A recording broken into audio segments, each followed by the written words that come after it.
Olá, estudante, seja bem-vindo a mais uma aula de Geografia. Eu sou a professora Paula e hoje nós vamos falar desse assunto que é tão importante aí para a sociedade, para você, aluno, para o estudo da geografia, para entender a dinâmica da população. Vamos falar hoje de demografia. Então vamos lá para essa aula que é tão interessante. O que seria aí a demografia? Antes de falar a respeito disso, o que seria a demografia, eu trouxe aqui para vocês uma questão do Enem 2023, da prova amarela, questão 55, que fala o seguinte: primeiro vem mostrando aí esse gráfico da taxa de fecundidade no Brasil, e aí vem mostrando aí a queda dessa taxa de fecundidade. De 1960 para 2020, o número de filhos baixa de 6,3 para 1,5. Daí o comando da questão diz: qual fator foi determinante para a mudança do indicador apresentado no gráfico? Então ele quer saber o que foi que aconteceu, quais foram as dinâmicas da sociedade que acabou aí ocasionando essa queda na taxa de fecundidade no Brasil. E a aula de hoje vai fazer com que você entenda quais foram esses fatores que ocasionaram essa baixa na taxa de fecundidade aí entre a população brasileira. Então vamos lá. O que é demografia? Já que o tema da aula é esse. Então, demografia é uma área do conhecimento que estuda a evolução das populações humanas com base em 3 aspectos principais: seu tamanho, sua composição e sua distribuição no espaço. Então, é importante entender o que é a demografia e estudá-la para ali analisar essa capacidade que a população tem de crescer em determinados aspectos. Tá, então, para fazer políticas que vai destinar essa população, entender como que essa população cresce, como que as taxas aumentam e diminuem, para principalmente fazer políticas voltadas para atender essa população e analisar aí o seu nível de desenvolvimento.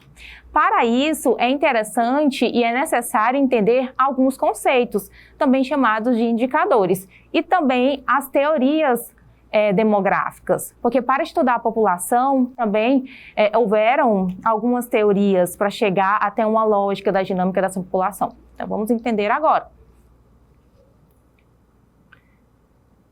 Teorias demográficas. Começamos aí pela teoria malthusiana, que foi desenvolvida, aqui a imagem de Thomas Robert Malthus, que é esse cientista que desenvolveu essa teoria malthusiana. E o que a teoria malthusiana ela falava? Qual era a previsão dela? Qual era a lógica que ela dava para esse crescimento da população, associando à oferta de alimentos? Então falava o seguinte, que Thomas Robert Malthus falava que enquanto a população cresceria de maneira geométrica, a oferta de alimentos só ocorreria em progressão aritmética, ou seja, não haveria alimentos para todos, a principal consequência seria a fome.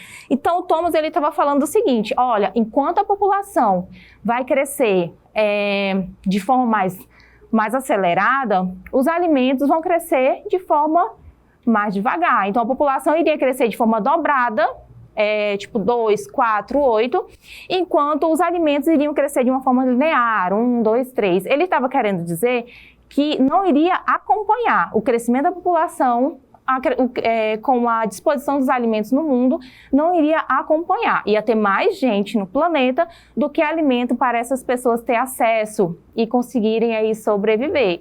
Então ele fazia essa relação entre a população e os alimentos que seriam disponíveis para essa população. Analisando no contexto atual, será que isso aconteceu? Será que Thomas Robert Malthus acertou?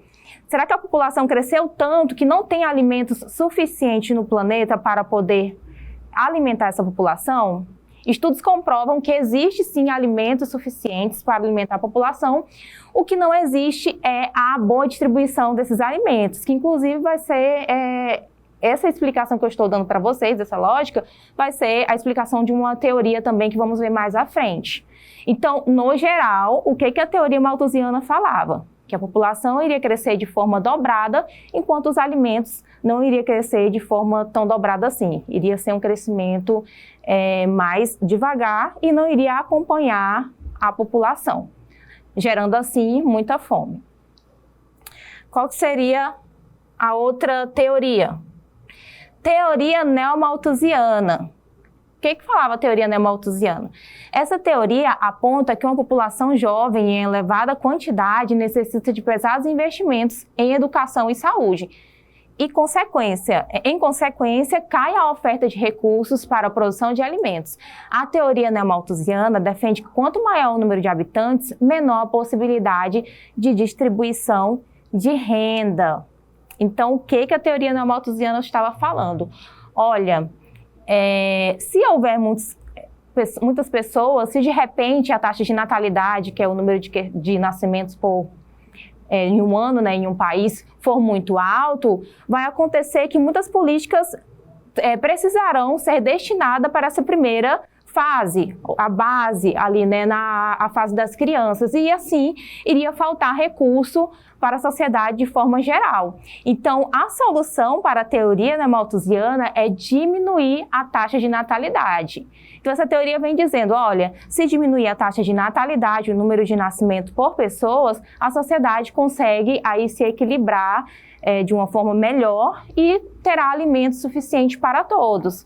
E aqui tem até uma charge que fala assim, a mulher pede aqui, uma mulher em situação aí precária, né, com muitos filhos, e ela pede esmola, pelo amor de Deus. E aí a moça aqui com apenas um filho, com a condição social melhor, fala anticoncepcional. Então ela pede esmola e a outra senhora, aqui na imagem, oferece o anticoncepcional, enfatizando aí o que essa teoria vem trazendo, que se menor for a taxa de natalidade, a sociedade consegue viver de forma mais harmônica quando se relaciona aos recursos que tem disponível aí para cada uma das pessoas. A outra teoria ecomalthusiana.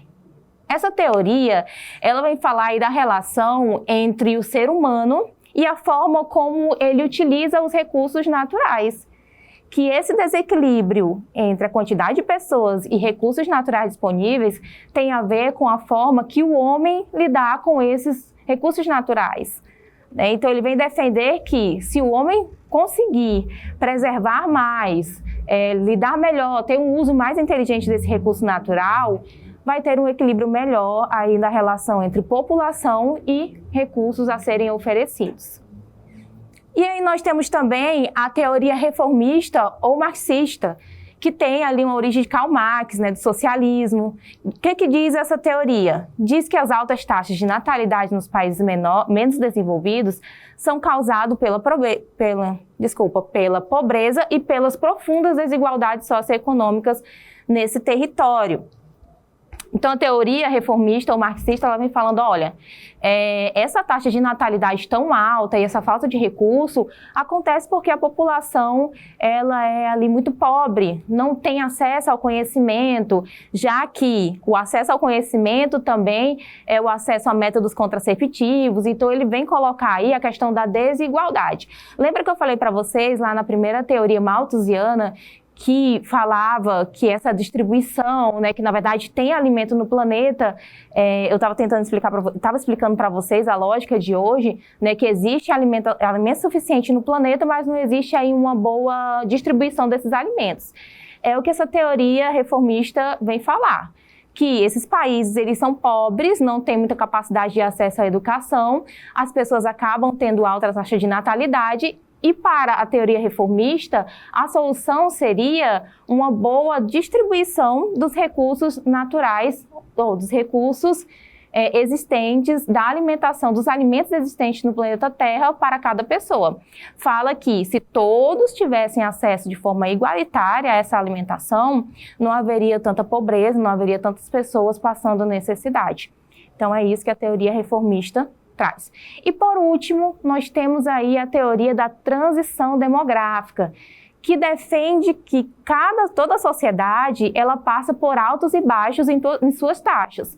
Então, um determinado país, em algum momento ele vai estar com alta taxa de natalidade, depois ele vai ter um crescimento ali vegetativo, as taxas de mortalidade vão cair e essa sociedade vai se equilibrar. Então, essa teoria da transição demográfica, ela aponta que o crescimento da população passa a ser equilibrado a partir da redução das taxas de natalidade e de mortalidade, e que todos os países eles passam aí por esse processo, tá? E aí essa teoria também tem como base alguns países europeus que passaram por uma explosão demográfica por algum tempo, mas depois conseguiram se equilibrar, mas ela também cabe algumas reflexões, como por exemplo, né, só para instigar você, aluno, sobre essa teoria. Será que países da África subsaariana, eles conseguem ali ter essa transição? Será que em algum momento eles vão se estabilizar?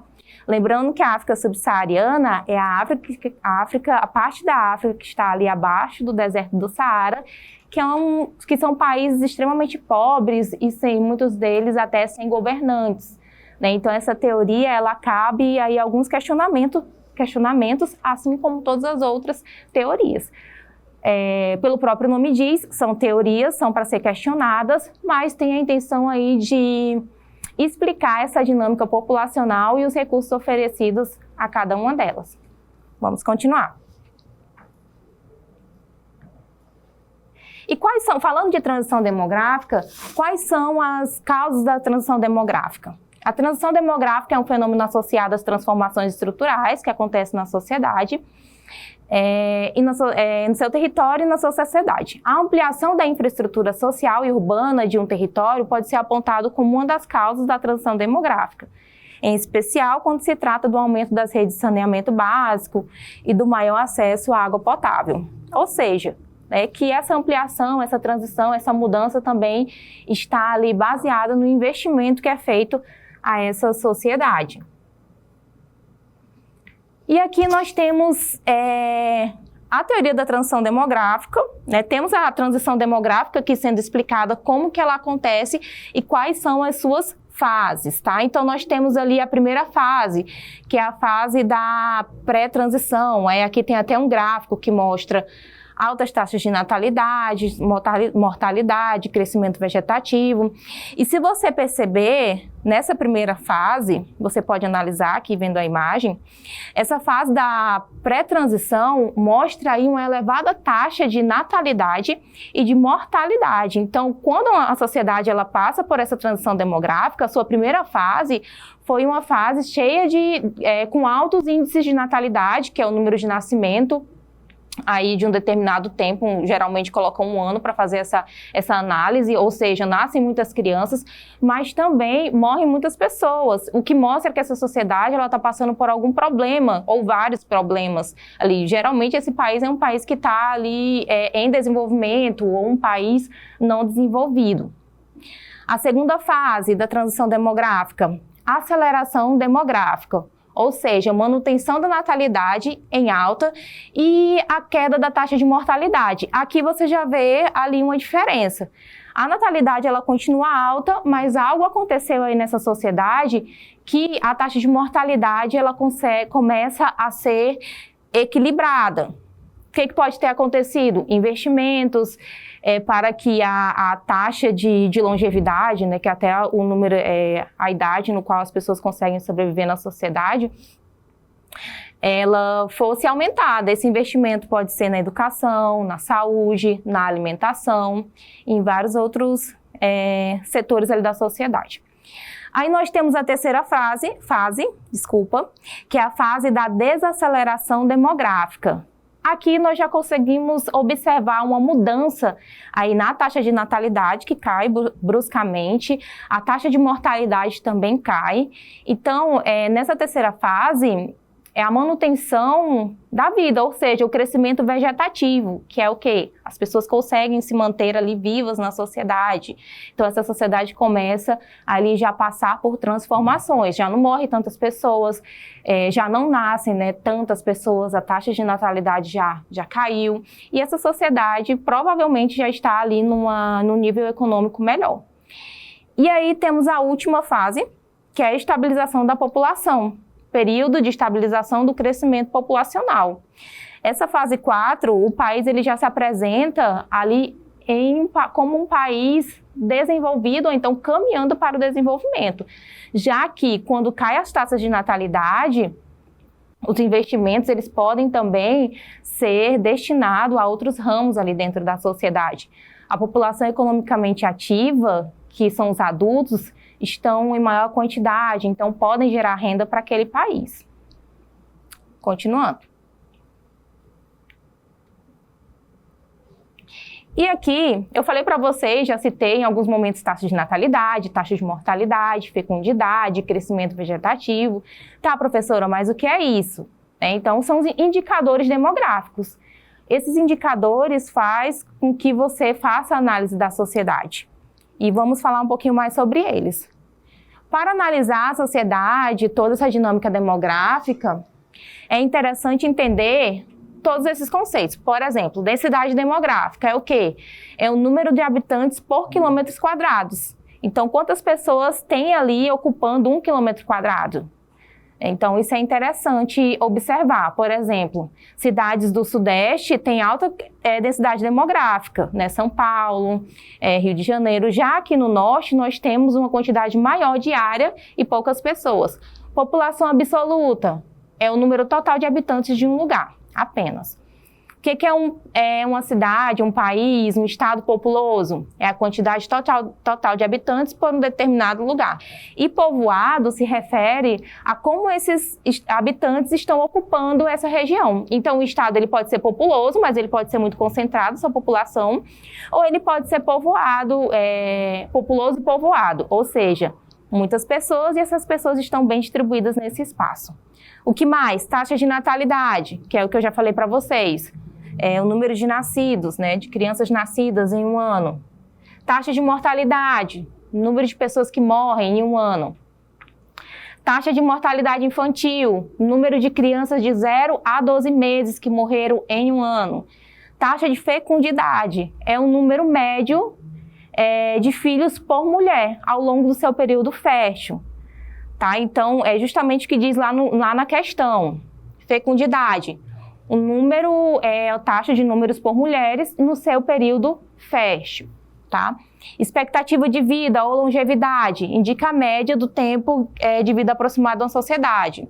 Por exemplo, o Brasil tem aproximadamente como expectativa de vida 74 anos. Pode ser que as pessoas morram com mais de 74 anos ou menos, mas é uma média. Saldo migratório, diferença entre o número de pessoas que chegam no território e as que deixam esse território. E o crescimento vegetativo é o número de pessoas ali que conseguem se manter na sociedade. E aí, para poder dar esse dado, é necessário fazer o cálculo ali da taxa de natalidade com a de mortalidade, tá? Índice de Desenvolvimento Humano é o IDH, que vai ser analisado através de dados de educação, saúde e renda. Então, nós temos aqui alguns IDHs ótimos, como o da Noruega, e alguns muito ruins, como o de Níger, que está ali na África. Essa é uma pirâmide etária, que aí são duas variantes, né? Sexo e idade. Quanto mais alto, maior é o número, a idade que a pessoa está ali. E quanto mais volumoso, aí essas faixas aqui é o número de pessoas que se encontram nessa idade. E aí, só para vocês observarem, uma pirâmide etária da África e outra da Europa, tá? Em uma outra aula, nós vamos fazer uma análise bem minuciosa aí dessa pirâmide etária, tá? Por que algumas têm a base mais larga, outras têm a base mais estreita. Nessa primeira aula, é apenas para vocês terem esse primeiro contato com a demografia, mas nós vamos explorar essa pirâmide etária, inclusive a demografia brasileira, numa próxima aula, tá? Então, vocês percebem aqui que a África é um país, um continente, aí, em sua grande maioria pobre, altas taxas de natalidade, que é essa primeira base aqui, uma taxa de mortalidade aqui em cima, né, com maiores idades, bem reduzida, ou seja, as pessoas morrem mais cedo, enquanto na Europa nós temos baixa taxa de natalidade e aí nós temos altas taxas também de longevidade. E aí vamos para a questão, tá? Com tudo isso, Vamos aqui responder essa questão que eu mostrei para vocês lá no início da aula. Mostra aqui o gráfico, 6,3 de 1960 e 2021, 1,5, baixou a taxa de fecundidade, o número de filhos por mulheres em idade fértil. E aí o comando da questão estava perguntando o que determinou aí essa mudança. A letra A fala: flexibilização legal da prática de aborto. Foi porque legalizaram o aborto que as mulheres baixaram o número de filhos? B, envelhecimento da população brasileira. Será que foi porque a população brasileira envelheceu que de repente as mulheres começaram a ter menos filhos? Letra C, crescimento dos casos de gravidez precoce. Aí já é o contrário, né? Se houvesse aumentado o número de gravidez precoce, a taxa de fecundidade poderia estar aumentada. D, participação feminina no mercado de trabalho? Sim, esse é o gabarito da questão. Porque a partir do momento que as mulheres começam, aquela sociedade, ela começa a ter melhores índices e ter melhor acesso à educação, essas mulheres passam a estudar mais e também se inserir mais cedo no mercado de trabalho, fazendo com que assim, né, ela projete para mais à frente, ou então mude ali a dinâmica de ter menos filho naquela sociedade. Letra E, diminuição dos benefícios na licença maternidade? Não tem nada a ver. Então esse é o gabarito da questão e eu espero você na próxima aula.